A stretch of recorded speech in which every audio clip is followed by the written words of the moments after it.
just going to start by just letting you know I'm a little nervous about being up here. This isn't really my comfort zone, being up in front of groups.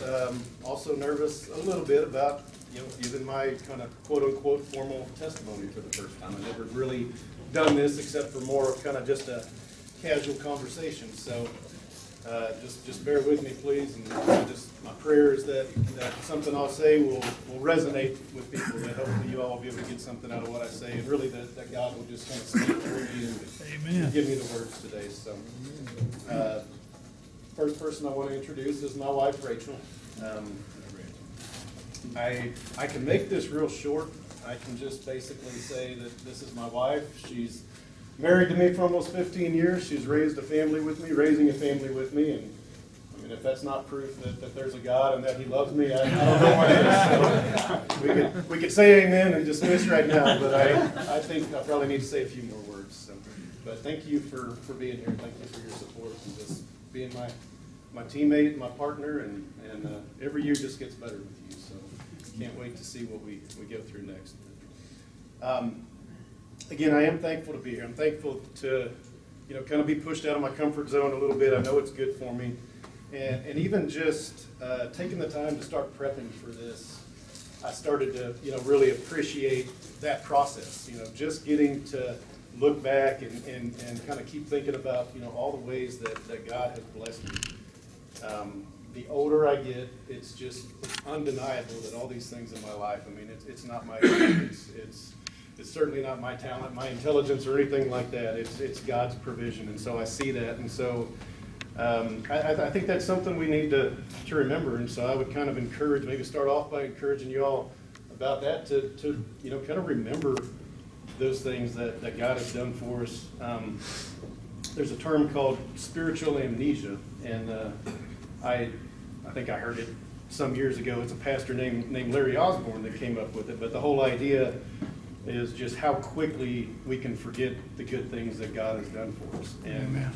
And so I think that's something we need to be intentional about. We need to make sure that we're aware of those things, especially when God has brought us down from the valleys and brought us back up, because we are going to go through the tough times. It doesn't matter what position we're in or how much money we make or any of that. We're gonna struggle at times. So we need to be prepared for that. And I think when we're intentional and we remember what God has done for us, that helps us whenever we do get into those things. It kind of prepares us for that. So whenever we run into those issues, the first reaction is hopefully to turn to Him. And so, as far as just giving a testimony, we were talking about this the other day. I mean, what do? You tell your story. That's all I've got. So I'm going to tell my story. I'm going to give you a little bit of my background, and hopefully, like I said, hopefully it'll be a good influence on it. That you all can hear something that'll help you from it. So, starting out, I grew up in northwest Oklahoma, as Steve kind of mentioned. I was born in a little town called Fairview, which is northwest Oklahoma. It's about 3,000 people, a little oil and gas farming community. Had about 3,000 people when I grew up, probably half that now. Very, very fortunate to have the family that I grew up in. You're going to hear that over and over. I've been blessed more than I could ever deserve, but grew up in a great home with two great parents, a great older brother. My parents still live there. They've been married for 55 years now. They still live in the only house they've ever owned, which is amazing to me. I think I've lived in 5, which is pretty good for oil fields. Somebody that's been in oil field for 20 years and only have 5 homes. I'm sure some of you guys can beat that number by a lot. But it just kind of shows the stability that we had growing up. And when I think about them, probably the first thing that comes to mind is just the leadership by example. I mean, it's one thing to say something, but when you see it lived out, when you see it modeled for you, that just means something totally different. I mean, and so I saw that growing up. I see it now. They're retired, quote unquote, but they're the busiest retired people I've ever seen, I think. So they stay busy. But I have an older brother, Jeff. He's 3.5 years older than me. He passed to cancer in 2008 at age 33. So he's a great older brother. But I I can talk a little bit about that later, but basically just, our life revolved around sports growing up, and so whatever season it was, we were playing sports. We were out in the middle of nowhere. We didn't really have neighbors around us, so that's what we did. And certainly it's a comfort to me when I saw him go through that when he passed, that I know that he was a Christian, he's saved, and so I know where he's at now, and I know that I will see him again. And I don't know how you get comfort besides that going through that, but that's what certainly helped us through. But just talking about kind of our church background, I'm fortunate. I really only ever remember going to church on Sundays. That's what we did. It was, you never even considered anything else. You didn't really think about it. That was just our routine and our habit. Thinking back, I've never really questioned the existence of God or had to be convinced that the Bible is true. It's just something that I guess I kind of feel like was ingrained in me. And so I'm very lucky for that. I accepted Christ I think it was when I was about 13 years old. I don't remember the exact date. Was baptized, made the walk down the aisle, all that, and I did that at that age. But I guess the way I would kind of summarize it after that is I spent, the next 20 years really not having any kind of spiritual life. Didn't live it out.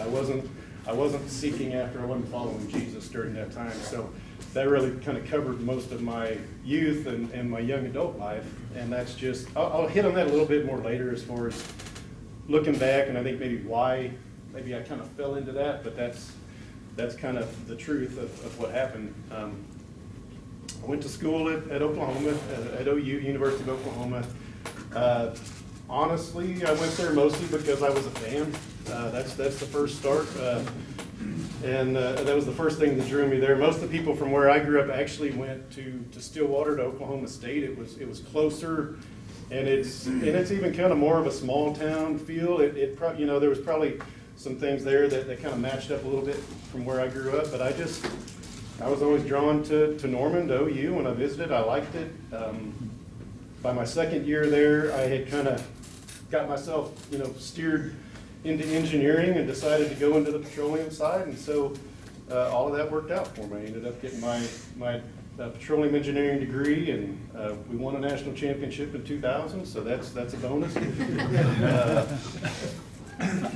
And again, to kind of summarize, my spiritual walk at the time, there wasn't much. There really wasn't one. There was no spiritual direction. I kind of look at it like, did I believe in God? Yes, I did. Was there any evidence of this in my life? No, there wasn't. And that's just kind of where I was. And again, I can kind of hit on that later, maybe why I think I kind of got off the path. But despite that, I look back. I look back at so many of these times in my life when I wasn't seeking after God, and I still see His hand on my life. I see His.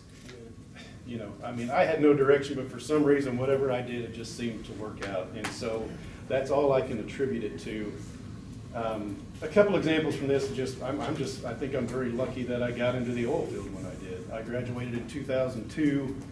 At that time, there was about 20 in our undergraduate class, and I don't remember the exact numbers, but I want to say within 4 or 5 years later, those classes had just exploded to hundreds of kids. And I think I'm very fortunate and grateful that I kind of got into the oil field at a perfect time. So that's one example. And the other one is even where I went to school. I think, again, it would have been really easy for me to go to another school, but I ended up at OU for some reason. That ended up having the degree path that I went down. I'm not sure I would have graduated if I went to OSU. They've got a lot of good drink specials at the bars. I spent time over there, and I had some friends that didn't make it out of there. So I'm kind of joking, but I'm kind of not. But again, I just see that as everything worked out the way it should have. Or the way God just kind of put it a certain way, and I see that more and more as I look back. So I'm thankful for that. As far as work experience, like Steve said, I've been with 3 companies. The first one was Anadarko out of school. Started with them in 2002. Was in Midland for a short time, and then moved to the Woodlands in 2003, I guess what I kind of say about that, that was kind of that introduction to welcome to the oil field moment, right? I knew that the oil field was cyclical and up and down, but in 2003, we closed Anadarko closed their division office out there. And fortunately for the engineers, we had roles in Houston, we had jobs, but I mean, that was my first introduction to what really happens in real life, and especially in the oil field, and I saw people that lost their jobs, so that kind of made that real to me. But with Anadarko, I was there from 2002 to 2008, was in the production completion side initially the first few years. In 2005, I moved into the drilling group, and I've been there ever since. And so 20 years now, that's what I've been doing. That's what I love to do. For some reason, I was always drawn to that. And whenever I got into it, I loved it. I had opportunities to, especially when I was younger, to do rotations in reservoir engineering and all that. And I just never was interested in it. And I know that's probably stupid from a career development standpoint, that anybody would say, no, you need to go do all these things. But again, we're not really having any direction. I just went, no, I don't want to do that. I'm happy with where I'm at. I'm just going to stay here. So again, God worked it out for me. So I left Anadarko in 2008. I went to Milagro. They're a little company downtown Houston, with Gulf Coast properties. Followed my boss Richard from there, and so ended up being there from 2008 to about the end of 2015. And I think Milagro means miracle in Spanish. I always tell people the miracle was that we stayed open as long as we did. In 2008, of course, was the financial crisis, so that negatively impacted everybody, but we also we were blowing and going the first 6 months. We got way overextended, got into financial trouble, and like I said, it's kind of amazing now to look back and think that we kept our doors open as long as we did. But again, I can look back and I can see a blessing there, though. Because of our situation, it was a little slower pace, which I know concerns us in the oil field when things slow down, but it worked out great for what was going on in my life at the time. As I got further along in my tenure there, that's when I got married, and that's when we started having kids and raising a family. We built a house, and so I kind of look back and I say it actually seemed to work out good, where there wasn't blowing and going quite so much from the work side, and so maybe there was a little bit better balance. And so in 2015, late 2015 is when they closed their doors. And so I was out of work for 8 months before ending up at GeoSouthern in 2016. And so I want to talk a little bit about that, because that's such a big deal when I look back at that time. Particularly, I guess the first thing I would say is, thankfully at that time I had kind of come around and started following Christ again. We were going to church. I was pursuing that relationship. And it scares me to think, how I would have handled that if that hadn't been the case. I know I didn't handle everything perfect. I'm sure I did some things wrong, but I'm just thankful that I had that foundation at that point, going through that. It kind of speaks to the whole idea of identity, right? And especially, I think men probably more so, we tend to really find our identity in our work sometimes. And so if you fall into that trap and then that falls through, I mean, we can go into a tailspin really quick. And so I know I didn't handle everything perfectly, but I know I had a lot better focus during that time because of that. And I was gonna relay one story that kind of, I think just kind of shows God, guiding my path, opening, kind of closing the right doors. But before we shut down, we had a couple months where we knew they were closing before they did. So we were sitting there not doing anything during that time. We're waiting to get a little severance and for them to shut down. But I had an opportunity for a job in Greens Point. I ended up getting hooked up with a guy that had a company there. I don't even remember the name of the company or the guy, to be quite honest with you. But we went to talk to him, and there was always something that didn't quite fit, didn't feel quite right. But at the same time, there was no blatant red flags. It was just I thought, man, this probably isn't going to be the place I'm going to retire, but hey, if this is another way for me to, you know, keep working and support my family, maybe this is what gets me to whatever's next. And so what I remember was it seemed too easy. You know, like it was one of these things, like when I went and talked to and all that, like something didn't quite feel right, but it didn't feel bad. But anyway, they had said, hey, expect an offer letter, we're going to be sending it to you. And so one of these, you know, it's kind of towards the end at Milagro, and again, we're not doing anything. At that point, we were finding the end of the internet on a routine basis, just with nothing else to do. And so I was basically doing that one day, and I started doing a little research. I was just trying to get some more information on them. I did not have any. My motives were not to dig anything up or find anything bad, but I started looking at this company and trying to get a little more background. And I don't remember what I hit or what I typed in, but all of a sudden this stuff just started coming up on the screen, and it was legal issues and criminal charges and court dates and all this stuff that's ongoing with this guy and this company. And of course my jaw is probably on the floor at this point. And almost at the exact same minute is whenever I heard the little ding saying that there was an email that showed up, and that email was my offer letter. And I went, I think it goes without saying, like, this was a divine thing in my mind. This was something that God showed to me, and I look at that as this idea that I trust God to open and close the right doors. You know, I think it works kind of both ways, and you know, sometimes even when okay, I think I want to go down this path, but I'm not sure. You know, I'll say that, God, if this isn't the right way, tell me, you know, make it clear, hit me upside the head with a 2x4, you know, make it obvious. But I'm just, really thankful for that time. When I hired on at GeoSouthern, that I came on as a drilling engineer in the Haynesville. That's still kind of the main job role I've had. So I've been there almost 10 years now. One thing I'd like to say is just the last 3 years have probably been the most fulfilling of my career. It's been so much fun.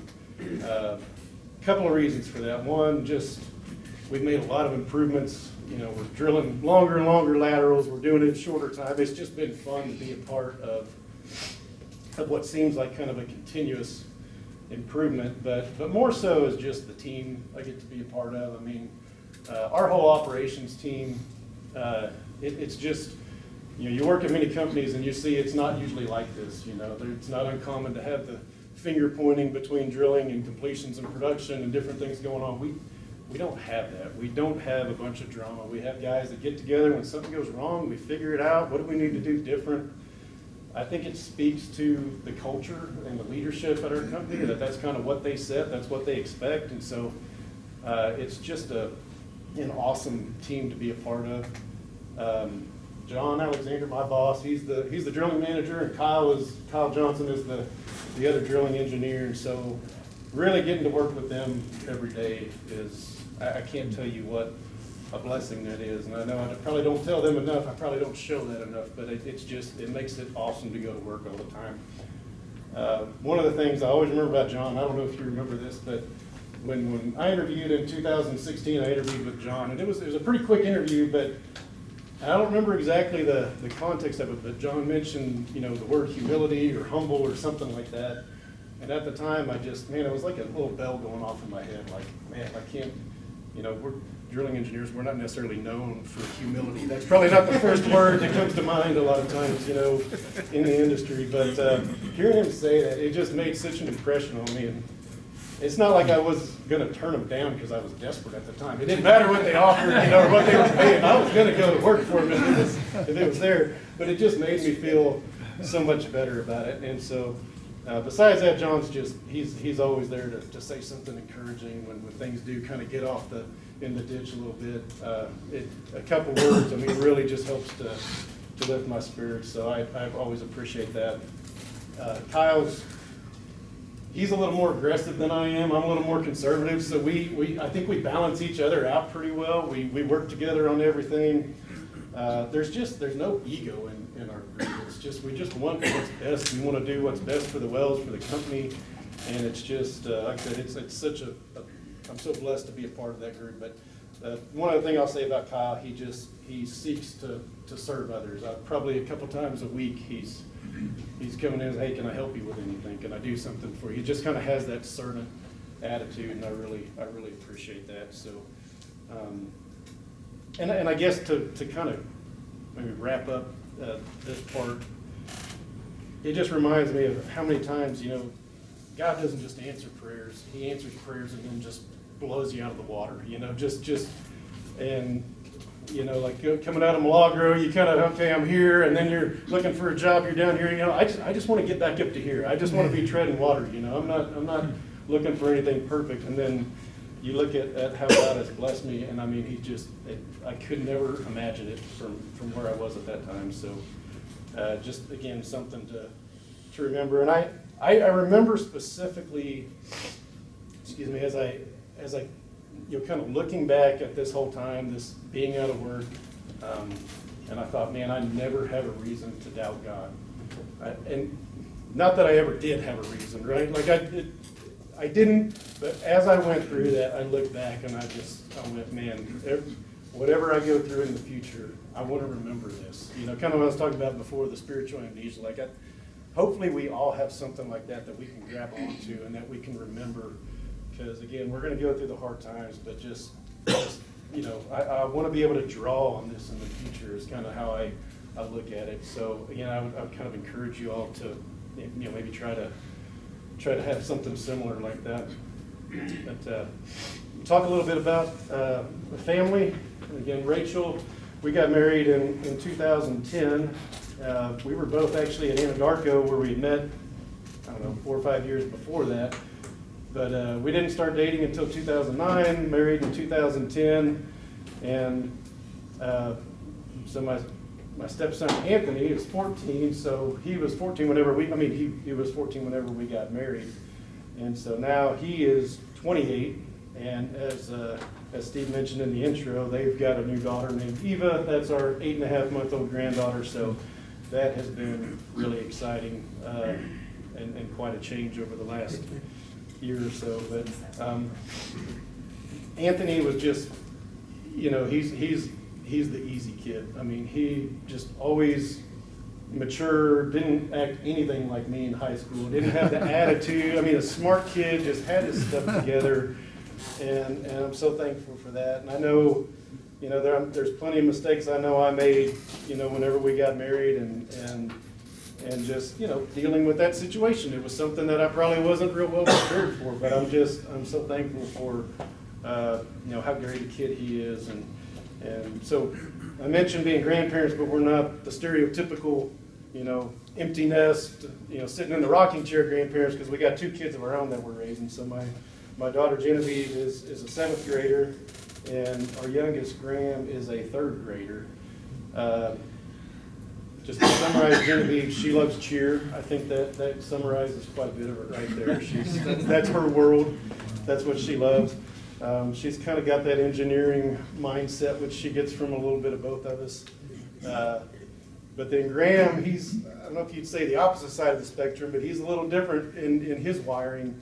He's a little more class clown and personality and humor. You don't know what he's going to say next, and even at his age, you're surprised at the stuff that comes out of his mouth. So it's fun to see how your kids can look at things so different and kind of have a different mindset towards things. But the thing I want to, stress, kind of closing this up, is just, I'm so thankful that all 3 of these kids have accepted Christ as their Savior. Amen. Especially, I don't know, I think as a parent, as a dad, man, that hit me a lot more than I thought it would. It just did, especially with Genevieve. And so, and I mean, this is the most important decision you'll ever make in your life, bar none. There's nothing even close to it. And so to be able to say my kids know the truth and they've accepted this, man, what a great kind of relief and just a blessing. So I'm thankful for that.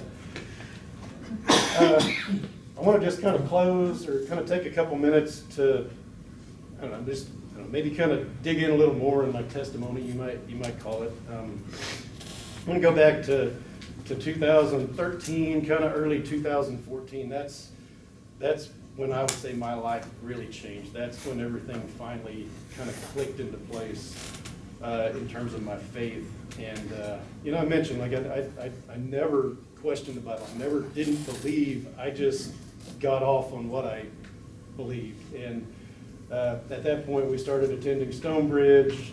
My motivation, as I recall, was really, having a 1-year-old daughter at the time and going, I need to get my life right. I need to clean myself up. I need to, I want my kids to be in church. I need to be that example for them. So I always knew or hoped that I would kind of come back to that, but it kind of took getting to that point to kind of start down that road. But to summarize it, kind of that old expression, it's not about the rules, it's about the relationship. And I had that backwards. I had gotten, the way I would describe it as I look back now, I had a distorted version of the gospel, or impression of the gospel, which is not the gospel at all, ultimately. If you're adding or subtracting anything to it, if it's Jesus plus this, it's null and void, basically, right? So that's where I had gotten off, and I look back and I say, I believe Jesus died for my sins. I believe my sins were forgiven, but for some reason I felt like, okay, now at that point I got to maintain it. That's where I had gotten off, and I don't know why. I don't have a good answer for that. What made me think that way? But it was kind of this idea, like, I got to stay above the cut line. I always kind of compare it to that, like, you make sure you're staying above a certain line, and once I figured it out, once it kind of clicked that it's about faith and faith alone, and there's just this freedom, incredible freedom that I experienced, and kind of this pressure went away, and just the gratitude that kind of started to feel like, just, hey, I can make a mistake. It's okay. I mean, that's kind of where I had been before, and I think I heard it explained maybe on a documentary or a show or something somewhere, where they said, when you kind of have that belief that it's, faith plus works, or faith plus this, you tend to go one or two ways. One, you might become prideful. You might become like a Pharisee and look down on people because you think you're better, or you're performing better. The other side is almost kind of like despair, like where you realize that you're not able to do it, and you almost kind of give up, and it kind of pushes you away. And that's really more what happened to me, was I kind of pushed myself away from a relationship with God because of my misunderstanding. And so just getting to understand that, and the difference that's made in my life, and again, just changes your motivation for everything.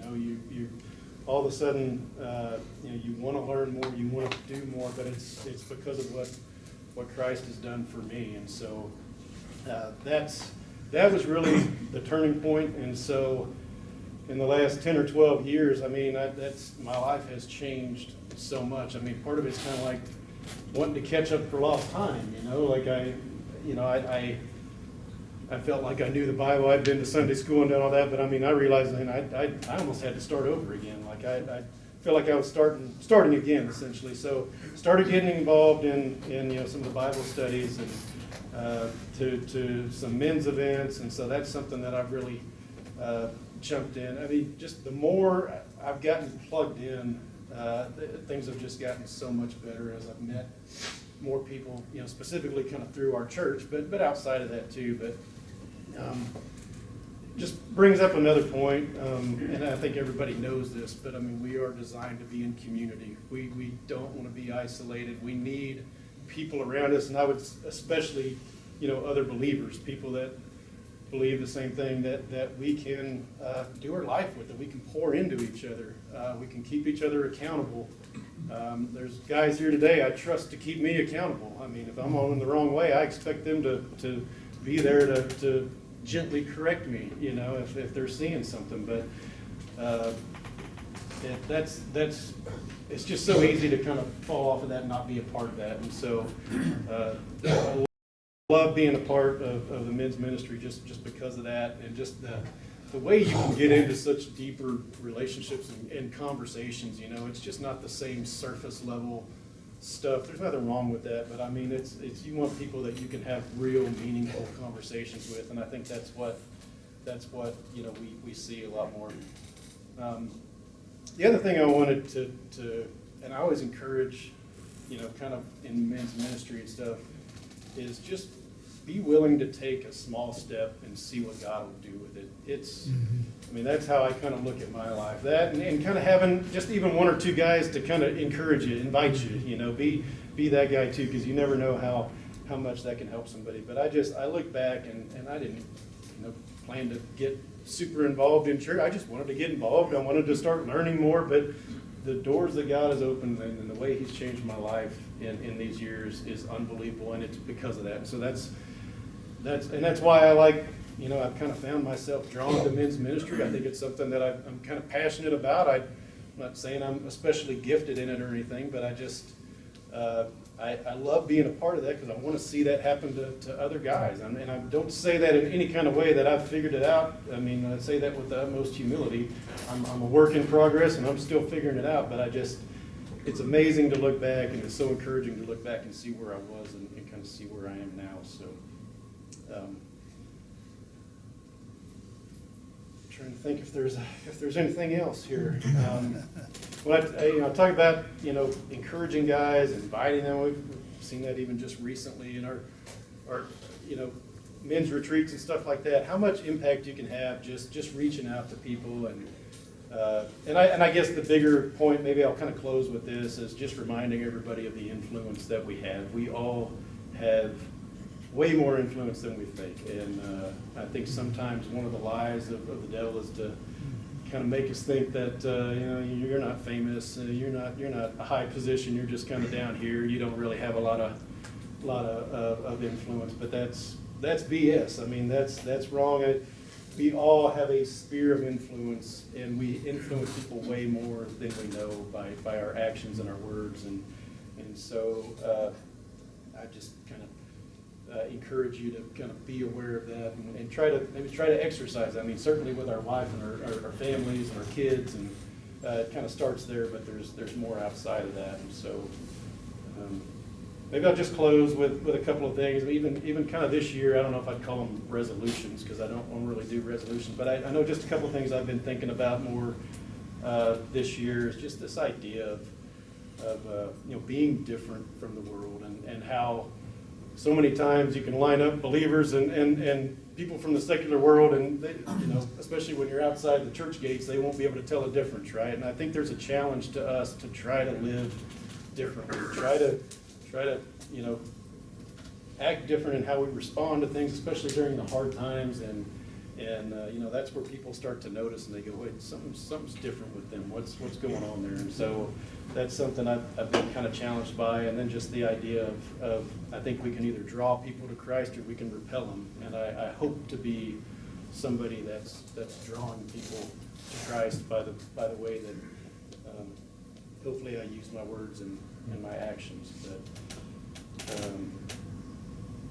I think that's all I've got. All right. So thank you all again for having me. Thank you.